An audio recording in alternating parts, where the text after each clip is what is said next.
नाम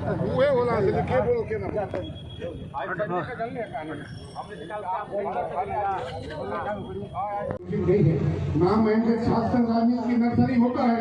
छात्र संघों के सामाजिक सेवक निकलते हैं। इसमें कई तो देश के सर्वोच्च पद तक सुशोभित करते हैं। हमारे पूर्वज माननीय चंद्रशेखर जी जो प्रधानमंत्री के पद तक गए थे वो भी छात्र संघ की इस नर्सरी के ऊपर थे। वहाँ महंगाई इस समय अपने उच्चतम स्तर गरीब को $2 करने वाला व्यवस्था करना हो रहा है। भयंकर महंगाई से जनता को निजात दिलाना अति आवश्यक है। महोदय, देश की आजादी में बलिया की भूमिका जो की रही है, फिर भी जनपद विकास में पिछड़ा हुआ है। यहाँ के अधिकांश सड़कें बिल्कुल जर्जर हो गई है। भाजपा सरकार के कार्यकाल में यहाँ की सड़कों पर कोई ध्यान नहीं दिया गया। इस पत्र के माध्यम से हम आपसे आग्रह करते हैं कि बलिया के सड़कों को दुरुस्त करने के लिए जनपद को विशेष पैकेज उपलब्ध कराया जाए। महामहिम जी, हमारे जनपद बलिया में कोई बड़ा उद्योग नहीं है। एक कटाई मिल थी जो बंद पड़ी है, चीनी मिल भी बंद हो गई। यहाँ के युवा अपने शारीरिक कष्टों और मेहनत के बल पर सेना अर्धसैनिक बलों में भर्ती होते रहे हैं। वहाँ में भाजपा की सरकार ने अग्निवीर जैसी अव्यवहारिक अवतार्किक योजना लाकर युवाओं के धोखा किया है, जिसे तत्काल समाप्त जाना चाहिए। और वहाँ जिलाधिकारी के सामने सभी अधिकारियों ने कहा कि सर्टिफिकेट कहीं सर्टिफिकेट में रोक नहीं है। अगर रोक नहीं है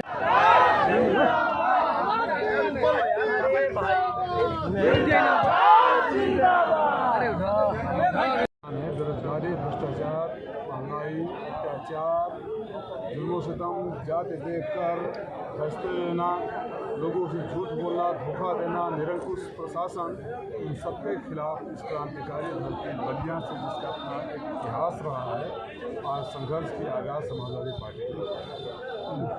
जिस तरह से प्रदेश में लगातार योगी सरकार कह रहे हैं कि कौशल विकास योजना से लेकर तमाम प्रकार के योजना के लेकर जनता को पार्लियामेंट में एक सवाल पूछा था सरकार से, आप लोगों ने विषय चलाया था, शायद याद हो या ना हो, कि सरकार का नीचे से कार्यकर्ता से लेकर प्रधानमंत्री तक हर दूसरे दिन दावे करते हैं कि हमने इतनी योजनाएं चला दी, इतने रोजगार चला दिए, इतने लोगों को बेरोजगारी रेखा से ऊपर ला दिए, इतने करोड़ लोगों को रोजगार दे दिए। तो आप पत्रकार साथियों से मैं अपना ज्ञान वर्धन कराना चाहूँगा कि जो सालों से 80 करोड़ लोगों को 5 किलो अनाज चल रहा है, वो 79,99,999 क्यों नहीं हुआ?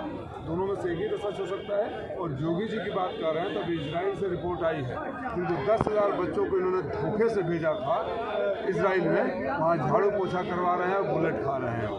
ये इन्होंने उत्तर प्रदेश जोगी के रूप में, हमारे माननीय मुख्यमंत्री के रूप में, इन्होंने उत्तर प्रदेश के गरीबों को छला है और ठगा है। माफ़ी मांगे उन परिवारों से जिनके बच्चों को इन्होंने धोखे में रखकर विदेश में नौकरी के नाम पर इजराइल भेजा। पिछले लोकसभा में जिस तरह से भाजपा के साथ सपा का गठबंधन हुआ, मायावती जी का आरोप सीधे सीधे है कि अखिलेश यादव जी का फोन नहीं उठ रहा था, दलितों पर। राजनीति में हूँ मैं, स्वर्गीय चंद्रशेखर जी, स्वर्गीय नेताजी और अपने गुरु जन्मेश्वर मिश्रा के साथ रहा हूँ राजनीति का काम।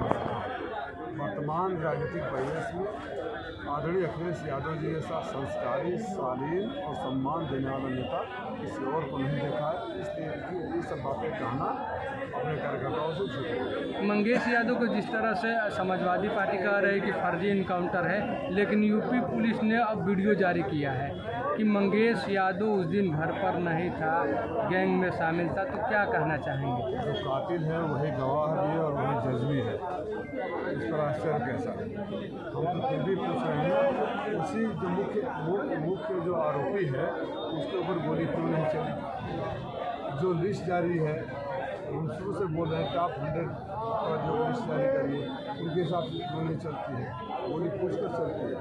हम ये नहीं कह रहे हैं कि अपराधियों के हिसाब से आप करिए, लेकिन अपराधी की जात देखकर या अपराधी है कि नहीं है, इसका फैसला न्यायालय से आए उससे पहले अगर आप अपना अंजाम देना चाहते हैं तो बुलडोजर वाले सरकार को लोकतंत्र का जो बुलडोजर चलेगा तो रद्द कर दिया जाए। हिंदू धर्म में जिस तरह से संस्कार और सभ्यता का मानक है, साधु संतों का सम्मान है, लेकिन अखिलेश यादव जी अब मठाधीशों साधु को माफिया की संज्ञा देने की देते रहे हैं, बयानबाजी आ रहा है। क्या कहना चाहेंगे? हमारे यहाँ साधु हो या हम हो, कर्म से पहचाने जाते हैं, वाणी से पहचाने जाते हैं। जिस तरह के वाणी माननीय मुख्यमंत्री जी बोलते हैं, उनसे अपेक्षा नहीं की जा सकती। वैसे तो बाबू आसाराम मैं माननीय मुख्यमंत्री जी की तुलना नहीं कर रहा हूँ। माननीय मुख्यमंत्री जी जो भी हैं उनका सम्मान है, लेकिन हमारे जैसे लोग उनकी वाणी से, उनके आचरण से, उनके कर्म से निराश हैं। अरविंद केजरीवाल जी का आज जमानत से बाहर आ गए हैं, क्या कहना चाहेंगे अरविंद? विधायक भी बाहर आएंगे और जो लोग जबरदस्ती भेज रहे हैं वो लोग वहीं आएंगे। लखीमपुर खीरी में जिस तरह से भाजपा के विधायक साधन सहकारी समिति में पर्चा लूटते नजर आपने देखा था त्रिस्तरीय जब पहला चुनाव आया तो सरकार ने महिलाओं और महिला अभ्यर्थियों के, महिला आवेदकों के कैसे साड़ियाँ खींची जा रही थी। ये वो सरकार है जो बलात्कारियों का सम्मान करती है। इन शुभ अशुभ जननियों से इस सरकार का यही इतिहास रहा है कि लोकतंत्र के साथ अपराध हर रोज करते हैं और लोकतंत्र को बचाने की लड़ाई असमर्थ है। अंतिम सवाल, उपचुनाव में क्या रहेगा? बुलडोजर गोरखपुर की तरफ रुख रहेगा या बुलडोजर इधर ही रहेगा, क्या कहना चाहिए? आदरणीय राष्ट्रीय अध्यक्ष जी ने कहा है कि 27 में जब सरकार आएगी तो रुख उधर भी जाएगा। गोया पेड़ बबुल का आम कहाँ से?